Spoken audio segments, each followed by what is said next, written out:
అన్ని పథకాలకు తూట్లు పొడుస్తూ ఈ రోజున వ్యవసాయ లాభసాటిగా ఉందంటే అది అంతంత మాత్రం. పంటలు పండితే గిట్టుబాటు ధర ఉండదు, గిట్టుబాటు ధర ఉంటే పంటలు సరిగ్గా పండవు. ఇది చంద్రబాబు గారి నాయకత్వంలో ఈ ప్రాంత పరిస్థితి. మరి ఏం జరుగుతుంది ఈ రాష్ట్రంలో అంటే అందరి మీద అప్పు చేస్తున్నాడు. ఊహించండి, ఒక్క అమరావతి కొరకు ఒక్కొక్కరి మీద 2 లక్షల కోట్లు అప్పు చేయబోతున్నారు. అంటే ఒక్కొక్కరి మీద 30,000 నుంచి 40,000.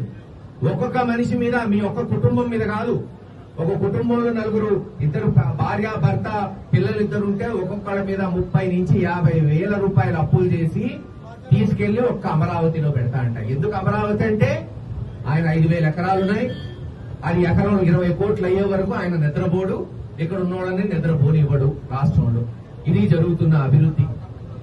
జగన్మోహన్ రెడ్డి గారు 17 మెడికల్ కాలేజీలు తీసుకొచ్చి విద్యపరంగా వైద్యపరంగా మరొక 2,000 కోట్లు పెడితే ఎన్ని పూర్తవుతాయంటే దానికి మటుకు డబ్బు లేదంటాడు.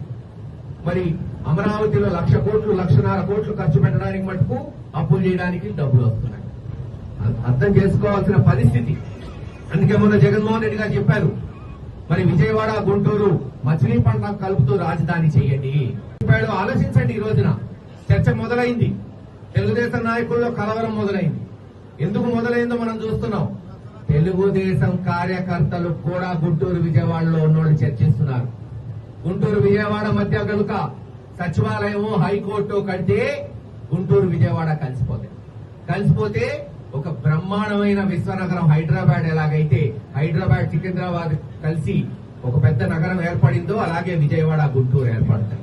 అటు మచిలీపట్నం పోర్టు తీసుకొచ్చాడు జగన్మోహన్ రెడ్డి గారు. చెన్నైకి ఎలాగైతే పోర్టు ఉండటం వల్ల అనేక భారీ పరిశ్రమలు వచ్చినాయో అటువంటి పరిశ్రమలే మనకు రావడానికి వీలవుతుంది. కానీ ఇవన్నీ వస్తే బాగుపడేది ఎవరు? మచిలీపట్నం, విజయవాడ, గుంటూరు, తాడేపల్లి, మంగళగిరి, కాజా, ఇలా అనేక గ్రామాలు ఆ పట్టణాలు ఉన్నాయన్నీ దాదాపు 60 లక్షల జనాభా బాగుపడింది. కానీ వాళ్ళు బాగుపడకూడదంట. ఒక్క అమరావతిలో ఏదైతే చంద్రబాబు నాయుడు గారు ఆయన శిష్యులు ఆయన బంధువులకి 5,000 ఎకరాలు ఉందో అదొక్కటే బాగుపడితే రాష్ట్రం బాగుపడిందంట. ఇదెక్కడ విత్తవాదనో ఎవరికి అర్థం కావట్లేదు. ఏం పర్లేదు, దేవుడున్నాడు, ప్రజలు నిజం తెలుసుకుంటున్నారు. ఖచ్చితంగా 2-3 సంవత్సరాల్లో జగన్మోహన్ రెడ్డి గారు మళ్లీ ముఖ్యమంత్రి అవుతాడు. విజయవాడ గుంటూరుని రాజధాని ఒప్పుకుంటా. ఈరోజు అనేక ఆటుపోట్లు ఎదుర్కొంటున్నాం. ముఖ్యంగా గురజాల నియోజకవర్గంలో అనేక అక్రమ కేసులు, సోషల్ మీడియా కార్యకర్తల మీద కేసులు పెట్టారు. పాపం మాపు మీద పీడీ యాక్ట్ పెట్టారు. అనేక మందిని పోలీస్ స్టేషన్లో కొట్టారు. కొంతమంది సీఐలు అయితే ఈ రోజు ట్రాన్స్ఫర్ అయ్యి వెళ్ళిపోయారు. మాకేముంది వెళ్ళిపోయా అనుకుంటున్నారేమో. గుర్తు పెట్టుకోండి, రేపు జగన్మోహన్ రెడ్డి గారు ముఖ్యమంత్రి అయిన తర్వాత మొదటి వారంలోనే ఎవరెవరు కార్యకర్త మీద లాఠీ పడిందో అదే స్టేషన్ లో బొక్కలు అయిపిస్తా అదే పోలీస్ సీఐ. వెళ్ళిపోయాం కదా, మర్చిపోతాం కదా అనుకోవద్దు.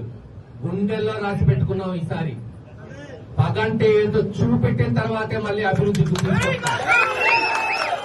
కార్యకర్త కన్నీళ్లు పెట్టారు, రేపు వాళ్ళకి రక్తపు కన్నీరు వచ్చేటట్టు చేయాలి. గుర్తుపెట్టుకుంటున్నారు.